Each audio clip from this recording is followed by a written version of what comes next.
I remember seeing the international legacy media's coverage of the 2006 Gaza and Lebanon wars. Israel had withdrawn from both territories, and international news media agencies and most foreign leaders had long made the argument that it was Israel's control of Gaza, South Lebanon, and the West Bank that was provoking violence. Israel was attacked without provocation from these two areas, proving that the conflict was not motivated by Israeli occupations, but rather from a desire to exterminate Israel itself. So, this presented a problem to Israel haters around the world. How could they justify continued hatred of Israel when Israel had ended two occupations that they were using to justify their hatred? How could they make Israel seem like the bad guy when Israel was attacked, completely unprovoked, from territory that Israel had just left? Their solution was to claim that Israel was being disproportionate in defending itself from rockets launched from territory that Israel had withdrawn from. I remember thinking, what kind of gaslighting bullshit is this? You spend decades insisting that it was Israel's occupations that was causing violence, and then when that gets proven wrong, you immediately try to shift the narrative to talking how excessive Israel's response to terrorist attacks is. The notion that these diplomats, officials, and media outlets were putting forth that Israel should tolerate constant rocket attacks against their towns because the only way to prevent them is to cause disproportionate harm to the aggressor's side is a notion so idiotic that only a college-educated Western liberal could believe it. This is by far not the only idiotic thing anti-Semites say to justify their hatred of Jews. There's, of course, the classic, Jews killed Jesus. This one makes absolutely no sense for several reasons. One, the Jews didn't kill Jesus, the Romans did. Two, Jesus himself was a Jew. Three, Jesus' death was supposed to happen to redeem humanity according to Christian beliefs. Four, Jesus came back, so no harm, no foul.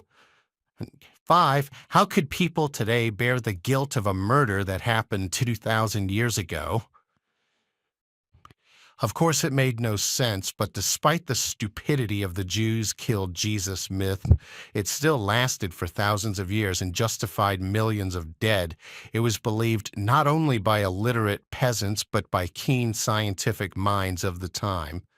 I am not the first person to notice just how dumb anti-Semites are, but what is even more astonishing is how some people can be legitimately intelligent about other things, but when the subject turns to Israel or Jewish people, it's there as if their IQ suddenly drops 30 points. More than anything, this is what leads me to conclude that a lot of people hostile to Israel are anti-Semitic, just how irrational and downright insane they become as they spew utter nonsense. Anti-Semitism has been observed to be many things: a hatred of association where Jews are associated with all manner of bad things by different people, a hatred that seems to constantly morph depending on the values of whatever society it's taking root in. But I want to focus on anti-Semitism as something else, as a form of psychological hypoxia.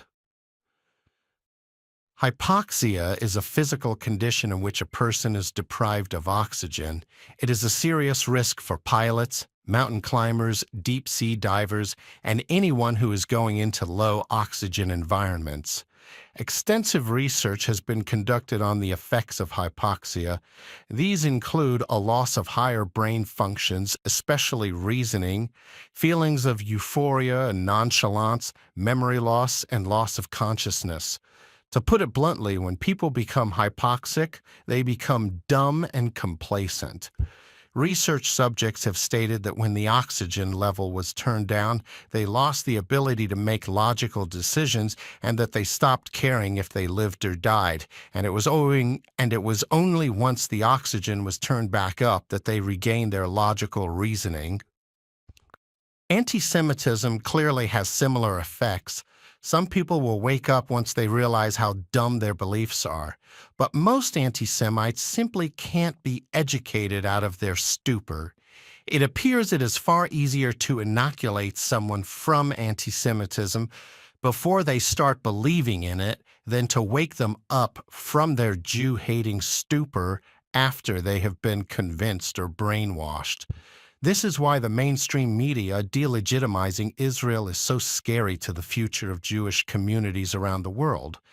Once they convince the normies, those who can't find Israel on a map, that Israel is evil, it will be significantly more difficult to convince them otherwise, no matter how much evidence you present to them. This is why portraying the world's only Jewish state as the object of scorn and hatred will lead to an increase in hostility towards Jewish people more broadly. This is why it is so critical to not elevate voices that spread hatred of Israel or parlay in anti-Semitic beliefs. In my previous video, I discussed a standard to evaluate whether criticism of Israel or Jews is being done in good faith or is done to justify hatred of them. People like Candace Owens, Lauren Chin, Martyr Maid, or Tucker Carlson have been elevated by pro-Israel conservatives in the past because they have made good points on other issues. They have even made analyses that are downright brilliant from time to time.